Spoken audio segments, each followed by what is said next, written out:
las raíces que usted tiene a lo interno del Partido de la Liberación Dominicana, ¿no le preocupa la imagen que hoy los adversarios del PLD, digo yo los adversarios porque son ellos los que insisten en que el PLD y los gobiernos de Leonel Fernández han roto la medición de la corrupción en la administración pública? Esa imagen como que ha ido creciendo, calando. ¿Cuál es su percepción y su opinión sobre el particular? Lo que hacemos política sabemos, sobre todo lo que tenemos un tiempo haciendo política y los que no tienen mucho tiempo haciendo política, si estudian política se darán cuenta que la corrupción en la República Dominicana es un tema recurrente y es un tema para el que está en el gobierno en su momento. Incluso no es un tema que se habla de él en otros niveles, no se hablan en los niveles del Congreso, ni en los niveles municipales, ni en el nivel eclesiástico, ni en el nivel empresarial, sino hacia lo que están ejerciendo la función en ese momento. Yo recuerdo que el gobierno más corrupto era el gobierno del doctor Balaguer. De los 12 años, tan corrupto que el propio Balaguer dijo que la corrupción se paraba en la puerta de su despacho. Y que él mismo dijo que había hecho cientos de millonarios, 300 millonarios en sus primeros 10 años. Sí.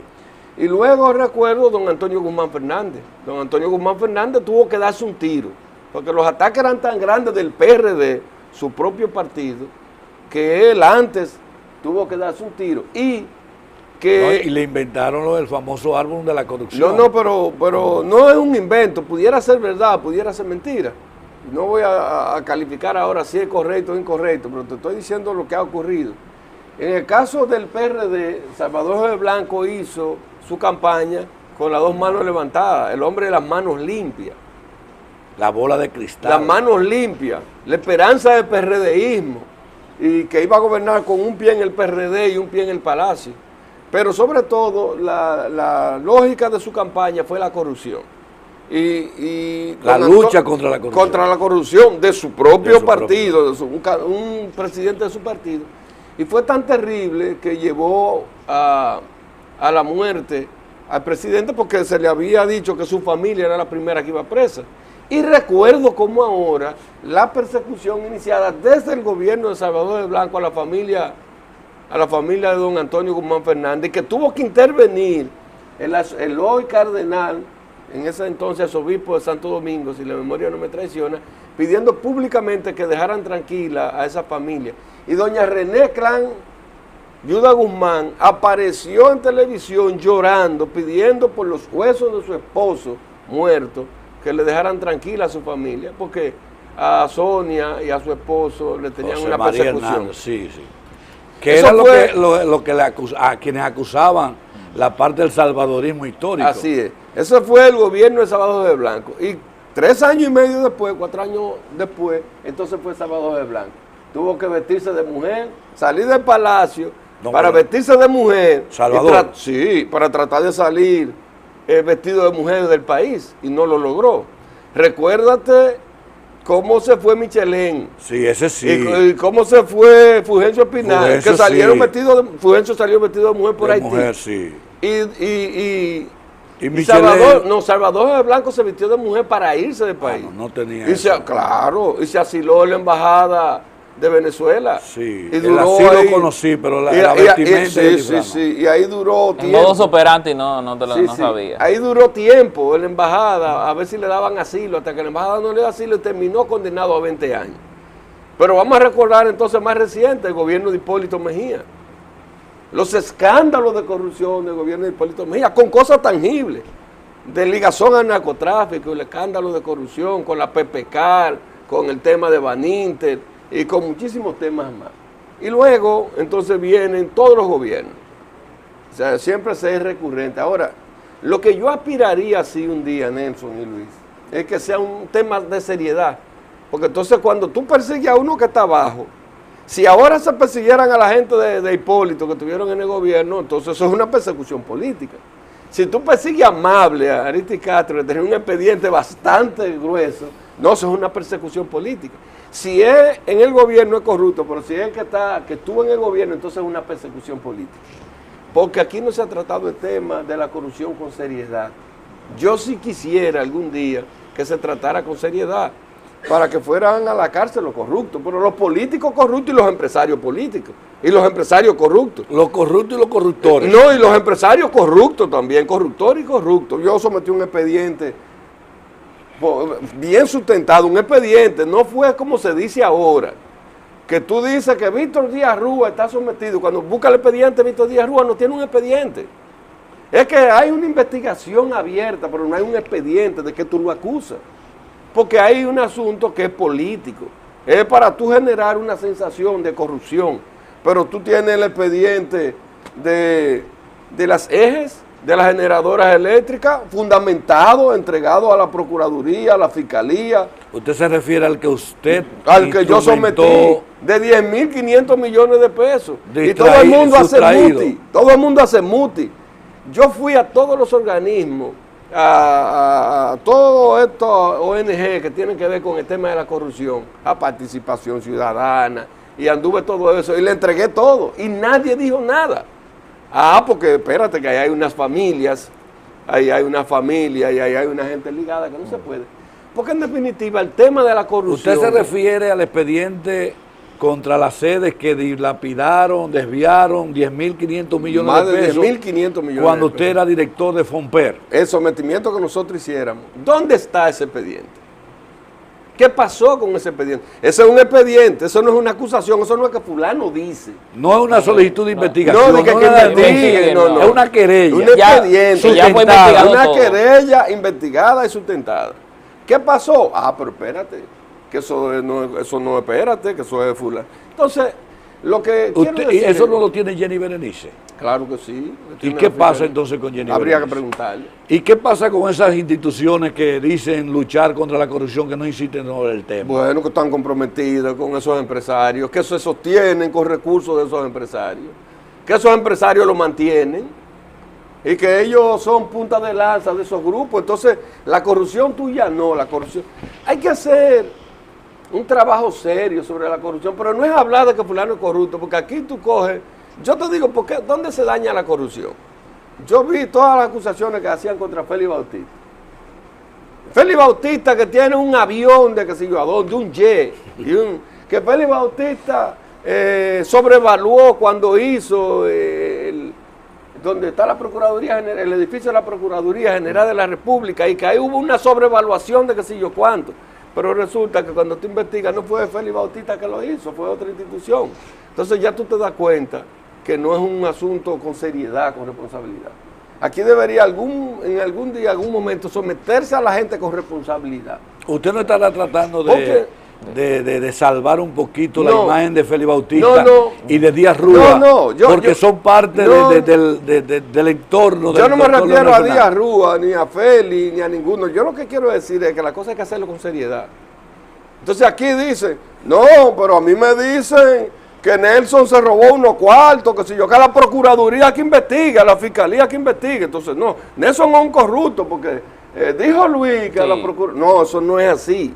Ya comienza a correr la voz. No, eso es para que porque ya el logo se lo echaste. Y salen los voceros del PRD y dicen eso una semana por ahí y ya ese es más corrupto. No es así.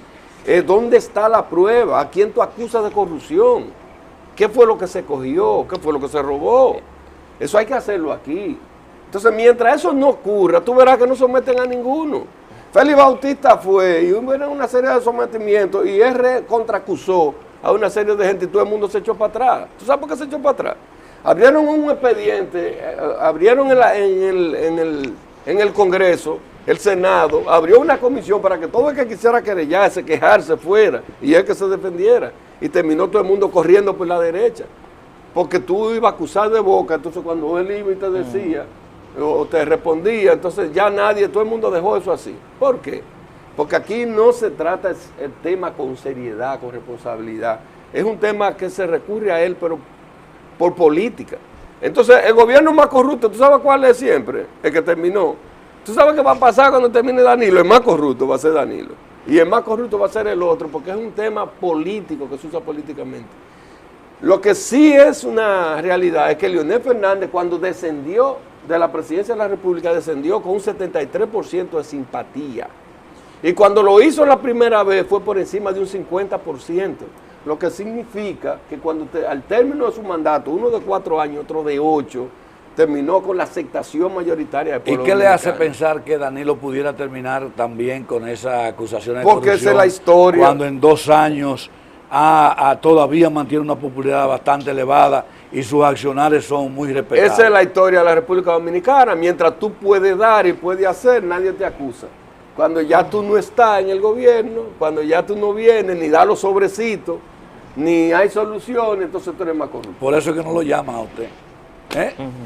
Conversamos con José Augusto Izquierdo, nuestro invitado en el día de hoy.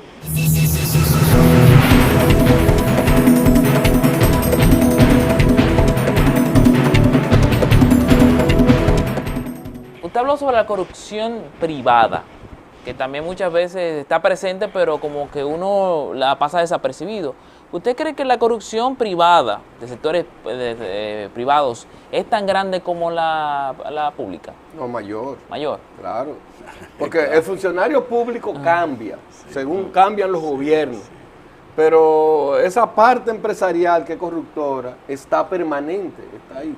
Ustedes no ven todos los escándalos que se llaman en aduana por trasiego de mercancía, por contrabando. ¿Quiénes son los que traen? Siempre se meten a los 2 muchachos que están en aduana, que se ponen de acuerdo con ellos, que dejan pasar eso, lo denuncian, te someten eso, pero nunca aparecen quiénes son los empresarios, los dueños de la mercancía que corrompen. Y entonces a veces lo que hacen es que se ponen de acuerdo con ellos. Si se estima que, yo recuerdo un caso que se estimaba en 1.500 millones de pesos las transacciones que se habían hecho como contrabando, no hace tantísimo tiempo, y después terminó eso transándose por 500 millones de pesos. Se metieron presos a los que estaban en aduana, y esos señores ni siquiera fueron mencionados por los medios de comunicación. Todo el mundo en los bajos sabe de quién se trata.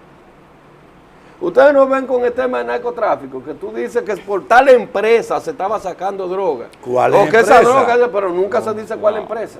No, que en Zona Franca, aquí iba para Zona Franca de tal sitio. De tal sitio. La droga, por ejemplo, de Quilino. Todo el mundo dicen ustedes, por los bajos, son de fulano, de fulanito, pero ni siquiera se menciona. Porque eso está vedado. Para eso no. Entonces hay 2 o 3 muchachos por ahí que después tú lo ves con una mano adelante y otra atrás. Se perdieron 100 millones de pesos y tú lo ves con una mano adelante y una atrás. Y tú dices, ¿dónde están los 100 millones de pesos? ¿Qué te se robó? Porque la mayoría de las veces son cosas que se dicen y no son realidades. No hay una voluntad seria, una política seria de enfrentar la corrupción. Sí, yo creo que la política más seria que se ha aplicado en la República Dominicana para enfrentar la corrupción es el presidente Fernández, transparentando todas las leyes de la República Dominicana. Eso que tú puedes accesar hoy. Tú quieres, ¿qué ministerio que tú quieres? Obra pública, tú accesas a obra pública. Y obra pública tiene que tener línea, tiene que tener ahí todos sus empleados, cuánto ganan, quiénes trabajan, dónde trabajan, cuánto se les paga. Obra pública tiene que tener ahí toda su ejecución presupuestaria, dónde están las inversiones, cuánto invirtió allí, cuánto invirtió aquí. Eso está establecido, eso lo estableció el presidente Fernández. El presidente Fernández fue el que hizo que los presupuestos de la República se transparentaran, que antes tú lo subestimabas. Antes tú decías que eran 20.000 millones de presupuesto y tú lo hacías para recaudar 30 y después el presidente manejaba 10.000 millones de pesos como él quisiera, repartido para allá. La famosa ley 1401, repartido para allá, que le daba la discrecionalidad al presidente de usar el excedente. De usar todos los excedentes presupuestarios. Y Leonel Fernández fue el que impuso que aquí los presupuestos se transparentaran, se acercaran a lo que era y que si había excedente, hay que ir al Congreso y sea el Congreso que diga, previa recomendación, cómo se reparte la partida, y hay una vigilancia del Congreso. Aquí el presidente Fernández fue que transparentó lo de la licencia, lo de la cédula, lo del pasaporte. Cuando yo compré mi primer carrito en el 96, era de Los Minas. El carrito lo habían comprado en Los Minas y yo tenía que ir a sacar la licencia en Los Minas. Y ahora tú sacas una licencia donde quieras. un pasaporte donde quiera. No, y el empleado público no maneja dinero efectivo. Había que ir a Guacalito con unos pesos siempre porque te la ponían difícil, tú no tenías acceso a la oficina porque había un bucón que era el que te iba a cobrar un dinero combinado con el de adentro. Todo eso lo limpió el presidente Fernández. Aquí, si se ha transparentado el Estado Dominicano, se lo podemos agradecer fundamentalmente al presidente Fernández, que ha hecho un gran ejercicio para que haya esa transparencia. Y si hoy podemos hablar de cosas y descubrir alguna gente que quiera hacer una bellaquería, se debe fundamentalmente a la gran cantidad de leyes promovidas y aprobadas por el presidente Fernández para que se transparente el Estado Dominicano. Ahora, el Estado es tan grande y es tan diverso que cualquiera puede hacer una bellaquería. Lo que hacen denuncias sin prueba de corrupción, lo que hace es que desacreditan el proceso. Lo que hay que hacer denuncia es realmente contundente. Pero usted la hizo y no le hicieron caso. Bueno, pero en algún momento ahora, Nelson... Eso no perime. Ahora, en estos tiempos modernos, ya hay que evitar, cualquiera que sea funcionario, que un expediente se elabore, coger porque se elabore. Porque yo recuerdo que aquí quemaron el IAD una vez, le pegaron candela a los archivos para que desaparecieran unos documentos y una prueba, pero ahora ya todos los documentos están en línea. Ya tú quemas la oficina tuya y todo eso están capturados en muchísimos lugares. Esos expedientes están ahí para la posteridad. Algún día se verán, porque los países se van transparentando. ¿Usted tiene esperanza de que, por ejemplo, el expediente que usted motorizó pueda llevarse a los tribunales? Por lo menos, cuando yo lo hice porque yo soy un abanderado de que el funcionario público, el que maneja el presupuesto público y haga mal uso de esos presupuestos públicos, debe ir a la cárcel. Yo soy un abanderado de eso y he sido funcionario público. Y como yo he sido un abanderado de eso, quería, cuando yo lo diga dentro de 10 años, que yo soy así, que tú me digas, no, pero todos son iguales. No, espérate, mira lo que yo hice. Yo duré 1 año y 5 meses en esa institución, mira lo que yo hice. Y yo pasé por esta institución, por esta y por esta y por esta, y nadie pudo decir que yo cogí un peso de una institución de esa, porque eso hay que decirlo. Eso hay que hacerlo, eso no es decirlo, eso es hacerlo. Profesor, ¿cómo usted se siente de que muchas de las personas que están involucradas en el expediente que usted dejó ya listo para investigación y que todavía siguen archivados o no procesados, estén ahora en la parte de las negociaciones de los nuevos acuerdos del pacto eléctrico? Eso quiere decir que no vamos para ningún lado, muchísimas cosas. Yo no quiero opinar porque no quiero tampoco se me vea como un opositor al gobierno, pero uno no está de acuerdo con muchas cosas, con otras sí. Yo vi un anuncio una vez de una planta de carbón que se le iba a entregar a Itabo. Digo, bueno, si se le van a entregar a una gente que se taparon, se llevaron 500 millones de dólares entre las uñas en una negociación, estafando al Estado Dominicano, y tú le vas a entregar otra cosa adicional a eso, bueno, sin haber resuelto ni aclarado aquello, sin ellos haber dado una explicación nunca. Se la pedimos, bueno. Yo espero que en el camino todas esas cosas se corrijan, pero yo no estoy tan al tanto de lo que está ocurriendo. Prefiero no estar tan al tanto de lo que está ocurriendo en esos lares. Es difícil. Recientemente hubo una denuncia de participación ciudadana. Y ayer Minú Torres Mirabal retomó el tema, alegando violación a la ley vigente de función pública en el artículo 80, en el numeral número 13, que establece prohibición a funcionarios del gobierno para actuar y hacer proselitismo político. Yo le hice la pregunta a Francisco Javier el pasado sábado, pero él es un artista de la palabra y me evadió como todo como lo que es. No me respondió real y efectivamente, pero yo quisiera saber la valoración que ustedes le dan a eso. Si estamos en un marco de respeto al ordenamiento jurídico, que es lo que siempre uno trata de que se haga así, y la ley establece y prohíbe que funcionarios públicos estén haciendo política, participando en actividades políticas entonces estamos violando la ley. ¿Qué opinión le merece a usted eso? Mira, es evidente, no nos pongamos una venda en los ojos. El que hace política en la República Dominicana y está en una función pública, usa los recursos, sin duda, usa los recursos de su institución para su campaña. Ahí no hay duda. No hay manera de sustraerse. No hay manera de sustraerse de eso.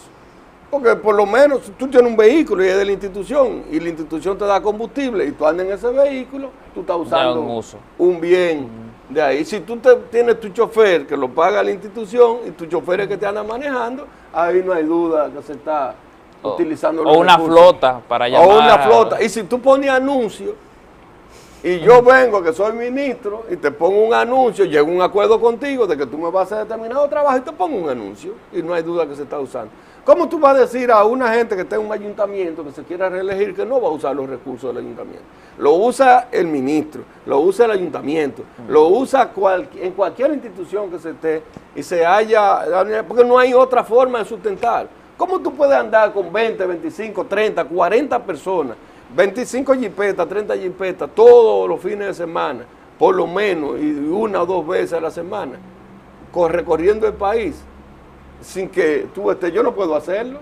Yo no puedo hacer una campaña ahora síndico por Santiago haciendo una exhibición de propaganda gráfica y de todos los otros tipos de propaganda. Eso no es corrupción entonces. Si eso, yo no no tengo, eso no es corrupción. Eso no es violación a las disposiciones legales. Lo que pasa es que todo eso hay que transparentarlo, pero eso es incorrecto todo. Lo que hay que transparentarlo y hay que reglamentarlo. Y en otros países lo que se hace es que nadie puede salir a hacer campaña hasta que la Junta Central Electoral... Pero el uso de los recursos del Estado en favor de particulares, ¿eso es corrupción, profesor? ¿Por qué usted es tímido para calificarlo entonces como acciones de corrupción? No, yo estoy diciendo que se usan. Eso fue lo que terminé de decir. Entonces, ¿es un acto de corrupción? Yo lo que creo que eso hay que transparentarlo. Y yo creo que debemos avanzar hacia allá. Debemos avanzar hacia que esas cosas no ocurran, pero de que ocurren, ocurren. Pero ya hay una ley que estipula eso, Claro, y que regula eso. una ley. Yo le estoy mencionando el artículo, el numeral de la ley de función pública. Alguien debe, vamos a averiguar quién es que está encargado de velar por eso y que eso se cumpla. José Augusto Izquierdo, nuestro invitado en el Café de Diario 55. Usted debe mantenerse en sintonía con nosotros, porque al retorno estaremos tocando también el proyecto de Leonel Fernández, cómo andan los vientos soplando y si hay algún interés en el aspecto municipal de la facción de Leonel Fernández para ir en una boleta del Partido de la Liberación Dominicana.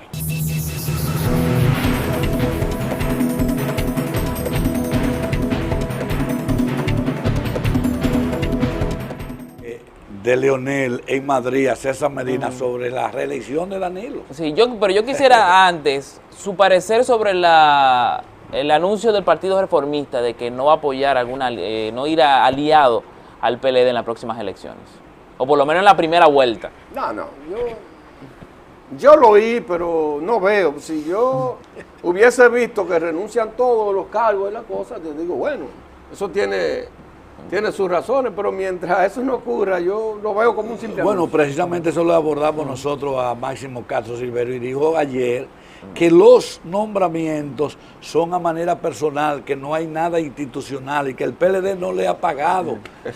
Hay cañajo, dice una vieja. Ajá, pero yo le estoy diciendo lo que digo. Claro. Sí. Y que incluso algunos de los funcionarios que todavía permanecen fueron nombrados por Leonel. Está bien. Yo lo veo bien. ¿Ustedes no creen esta anuncio? No, cuando renuncien, si no renuncian, es un anuncio. Yo pienso que es un anuncio. ¿Usted cree que finalmente van a apoyar al candidato del PLD? No, pero claro que sí. En el del 16. Falta mucho Claro, tiempo, profesor. claro que sí. Falta mucho tiempo, la política es muy cambiante. Sí, pero estarán, porque es que el Partido Reformista ha estado dividido en dos bandos. Unos que apoyan a los blancos y otros que apoyan a los morados. Y si ese partido decide hacer otra cosa, la gente indistintamente se iría a apoyar allí o a apoyar acá. Vamos a degustar el mejor café del mundo, el Café Santo Domingo, profesor. Ella es Xiomara, Gracias. que nos ofrece cada mañana Gracias, Xiomara. el mejor café del mundo, el sabor que comienza en el aroma. Gracias, Xiomara. Profesor, Sí. esas declaraciones de de Leonel Fernández, que han pedido, incluso Francisco Javier pide que se amplíe sobre la posible apoyo a una repostulación de Danilo Medina Sánchez. Mire, yo leí bien la crónica. Pero recuérdense que César Hernández César Medina está hablando sobre algo que le dijo Leonel Fernández a él. O sea, sí. la crónica la está haciendo César Medina. No fue Leonel Fernández el que escuchamos unas declaraciones de él. Pero César Medina lo hace. Yo pienso que todo el mundo lo distorsionó, porque aquí se usa mucho eso. Hay comunicadores que no leen, que no van al punto, y entonces distorsionan el asunto. El presidente Fernández dijo que él siempre ha sido partidario de una reelección, porque 4 años para un buen gobierno es muy poco tiempo. Y que debería tener 8 años para tener un espacio. La fórmula norteamericana. Se puede salir, no, pero hay que hacer una fórmula latinoamericana. Tú puedes salir, que venga otro y tú puedes regresar. Okay. Para que no se pierda el valor. Para que la gente no se quiera eternizar en el poder, entonces tú sales y si puedes regresar, si puedes, porque si tú puedes, tú regresarías de nuevo. Que él ha sido coherente con eso, que ese es su planteamiento y que eso fue lo que él dijo. Él siempre ha expresado ahora, eso. Que la Constitución de la República, cuando se hizo una discusión, porque esta Constitución que tenemos del 10, fue una Constitución de consenso, discutida en todos los estamentos sociales de la República Dominicana. Se creó una comisión de constitucionalismo. Y se discutió en todos los lugares, en todos los espacios. Sí. Y luego se hicieron discusiones políticas. Y Miguel Vargas, en representación del PRD,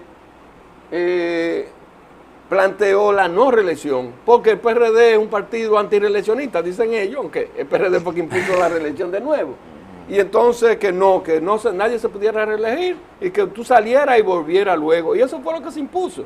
Leonel Fernández lo aceptó así, esa es la realidad que tenemos. Rehabilitando a Hipólito y a Leonel también. Y a Leonel dando la posibilidad de volver. Si se aprobaba la Constitución de 2 y no más, Leonel Fernández no volvía. No volvía más. Pero bueno, lo rehabilitaron también. Sí. Entonces, esa es la Constitución que tenemos, Leonel. Ahora, cuando tú le preguntas a Leonel si estaría de acuerdo con la reelección, Danilo, bueno, si la mayoría lo entiende así, si el partido lo entiende así. Eso fue lo que él dijo. Si la mayoría, claro. Si el partido, ¿quién es la mayoría? El Senado, la Cámara de Diputados, el pueblo dominicano, modificar la Constitución. Y eso es lo que dice un político. ¿Qué va a hacer? Él no se va a oponer a eso, que lo hagan. En ese contexto es que le está hablando de la posibilidad de apoyar. Ahora, ¿puede Danilo reelegirse? Mira, porque en la República Dominicana hacemos política diferente a todos los... Es igualito que el tema de la corrupción. Cuando aquí se mide una encuesta, miden a Danilo como candidato, que como está contaminado. Pero óyeme, porque la Constitución de la República lo prohíbe. No. Nadie está midiendo a Obama ahora. No puede mover, no puede medir. El pueblo norteamericano no acepta que midan a Obama porque Obama no va. Pero esos resultados fueron los que engañaron a Hipólito, porque cuando se midió a Hipólito que estaba alto y el otro estaba bajito, era que no había definición en el PLD. Entonces, ¿qué te digo? Entonces tú no puedes medirlo porque la Constitución prohíbe la reelección y Danilo no va a la reelección. Tú me preguntas a mí, ¿tú crees que Danilo va a encaminar algunos esfuerzos por la reelección? Yo te digo rotundamente que no. Yo estoy porque lo quiera él o no lo quiera, no sé, porque yo no estoy dentro de él, a lo mejor lo quiere, pero él sabe lo que eso implica. ¿Cuál es el precedente? Vámonos al precedente. ¿Cuál es el precedente que tenemos? Aquí había reelección desde el 66 para acá, que hay democracia. Era una pantomima lo que había antes, pero ahora tenemos más o menos una democracia. De 66 para acá había reelección. Por una crisis que se da en el 94 se prohíbe la reelección para que Balaguer no pueda presentarse más. Se le acorta en 2 años, en la modificación del 94, el periodo, y se prohíbe la reelección para que él no pueda presentarse. Prohibida la reelección. ¿Qué pasó en el 2002? Llega el PRD, Hipólito quiere reelegirse, Hipólito va a imponer la reelección.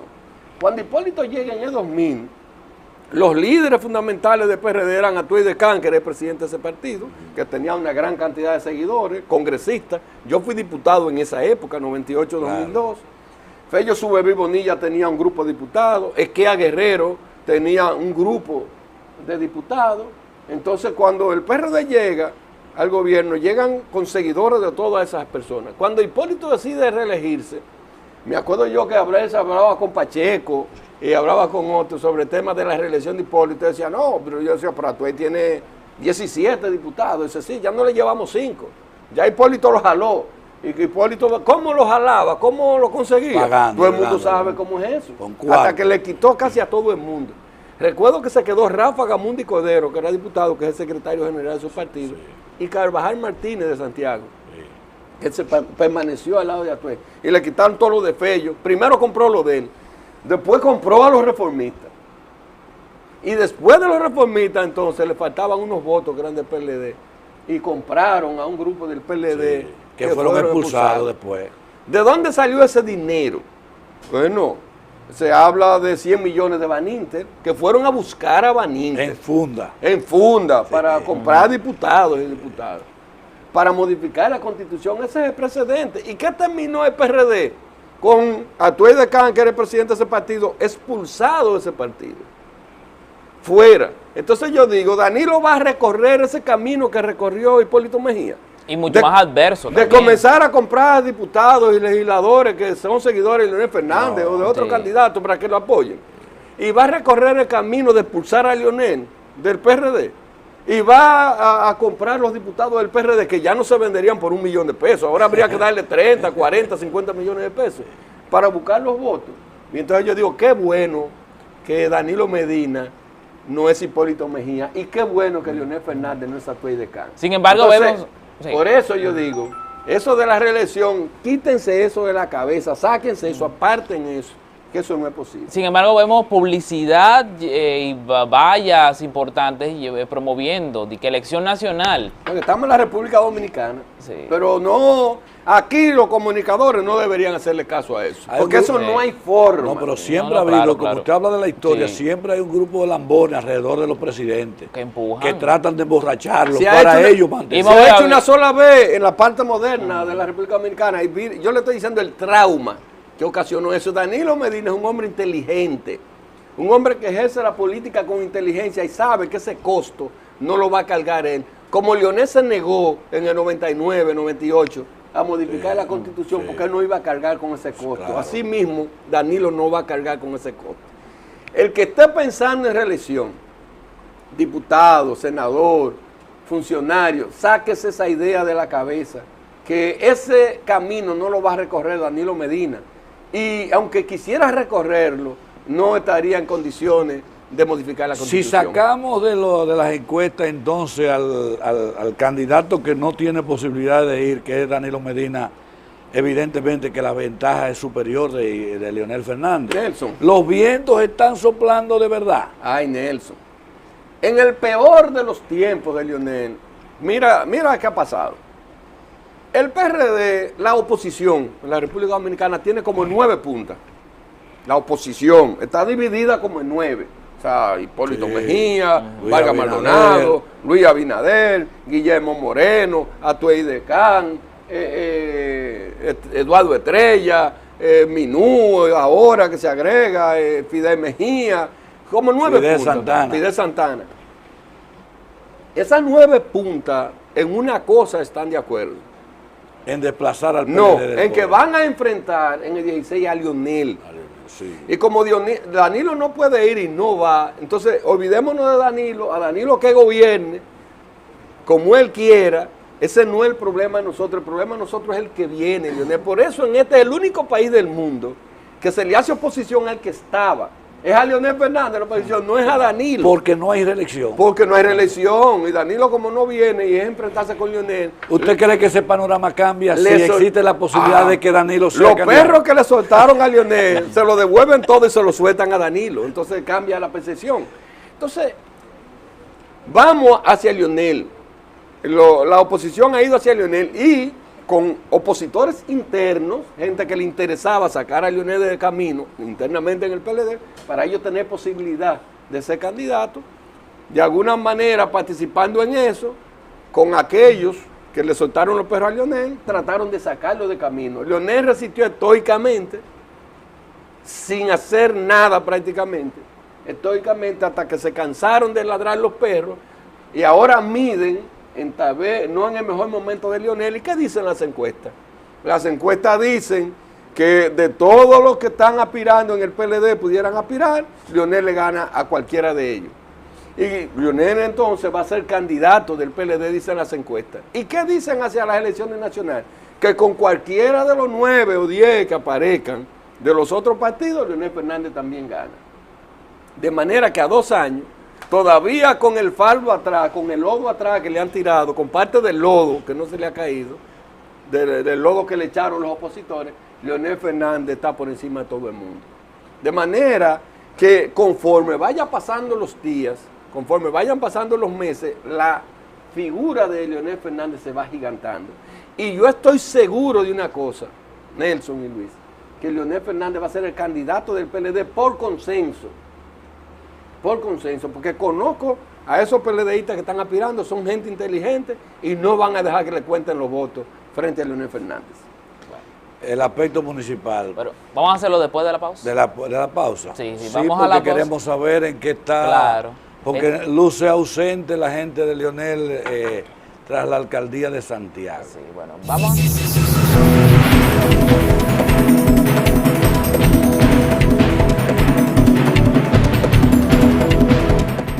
Café de Diario 55, conversando con José Izquierdo. Profesor, sus aspiraciones han sido pospuestas, están en perfil bajo hacia la alcaldía de Santiago. No vemos una ausencia de los candidatos de la corriente interna en el PLD del leonelismo histórico hacia a las elecciones del 2016 y a la alcaldía de Santiago. ¿Qué está pasando sobre ese particular? En primer lugar, yo tengo como tema uno, mi prioridad es que Leonel Fernández vuelva al poder. Esa es mi prioridad y estoy trabajando para ello. No estoy pensando en José Izquierdo de ninguna manera. Segundo, falta mucho tiempo. Yo pienso que todo el que abrió una campaña de tiempo, yo tengo un estimado que va a tener que buscar de aquí a 1 año y medio unos 50 millones de pesos. Yo no soy funcionario, no tengo ninguna 50 millones de pesos ¿para qué? Para la campaña interna. ¿Para llegar a la alcaldía? No, para llegar a la alcaldía no. Para tú ser el candidato del PLD.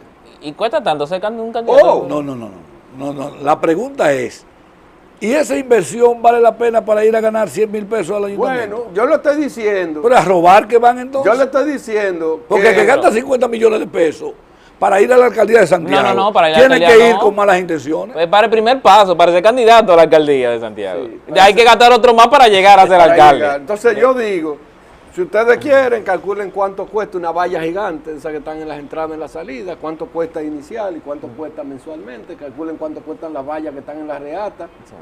Yo fui candidato una vez y en aquella época costaban 6 o 7 mil pesos. Si tú tienes 200 vallas, son 1.200.000 todos los meses que tú tienes en esa valla nada más lumínica que tú tienes que pagar. Después esa para frenar. Esa es la pequeña. Sí. Entonces eso tiene un costo altísimo. Yo no soy funcionario, ni mucho menos. Uno tendría algunos amigos que le darían la mano, que se la han ofrecido. Entonces, si yo voy a ser candidato, tengo que hacerlo después, cuando eso se esté acercando. Porque la mayoría de estos tiros son al aire. La gente no está en campaña. Entonces, tú estás botando dinero al aire. ¿Usted confía que electo el presidente, el expresidente Leonel Fernández a la candidatura oficial, eso pudiera influir en No, yo lo voy a consultar a él. Si él me dice, no, yo lo quiero al frente, porque recuérdate que la campaña, las elecciones van a ser juntas, sí, claro. Diputados, senadores. Entonces, si yo soy candidato, yo tengo que soltar a Leonel y ganar la mía. Será el mismo día, ¿verdad? Sí, será juntas, van a ser juntas. El mismo día. Y entonces ahora, si tú eres candidato a algo, tú vas a estar pendiente a tu candidatura, no a la otra. Sí, entonces, claro. Alguien tiene que encargarse de la candidatura a la presidencia. Yo estaría ahí, si el presidente entiende, ¿verdad? Estaría ahí. Y si él entiende que yo debo ser candidato a síndico, yo me coloco fácilmente. Yo pienso que yo puedo perfectamente en algunos meses, 6 meses, 8 meses después que pase toda esta cosa, uno puede lanzarse y pudiera ser considerado. Pero por lo que se ve ahora, el PLD va a apoyar a un candidato de su partido a la alcaldía. Debería ser del partido. Debería ser del partido. Ahora la política no es preconcebida ni es enlatada, la política es dinámica y cambiante. El principal deber de nosotros es volver a ganar la presidencia de la República. Y si para eso hay que conformar un frente más fuerte que el que se conformó, y si para eso hay que dar regiduría, y hay que dar alcaldía, y hay que dar diputaciones, hay que hacerlo para mantener el poder. Entonces, O sea que existe la posibilidad de que se vuelva de que no sea también del PLD. de que vuelva De que no sea del PLD. de que se vuelva a apoyar a José Enrique No, de Suárez. que no sea del PLD. Yo no sé si José Enrique o Marino Collante o quién. O Máximo Castro. O de otro partido. Sí. Pudiera ser de otro partido, pudiera ser del PRD, de una de las dos PRD, porque eso va a ocurrir también. Eso no lo sabemos. Bueno, yo creo que hemos pasado una hora bastante interesante conociendo de todo lo que acontece a lo interno del Partido de la Liberación Dominicana y las opiniones que tiene un dirigente de la altura del nivel de José Izquierdo sobre la temática. Nos faltó sobre Loma de Miranda, generación eléctrica, ley de migración, Ayuntamiento de Santiago, pero para eso entonces habrán otros momentos en que Que si aprovecharemos. aspiramos a que las cosas sean decentes y que se ataque a la corrupción, ahí sí hay tela por donde cortar. Ahí concentramos hoy los esfuerzos. Ahí sí hay mucha tela por donde Ay, cortar. sí. Bueno.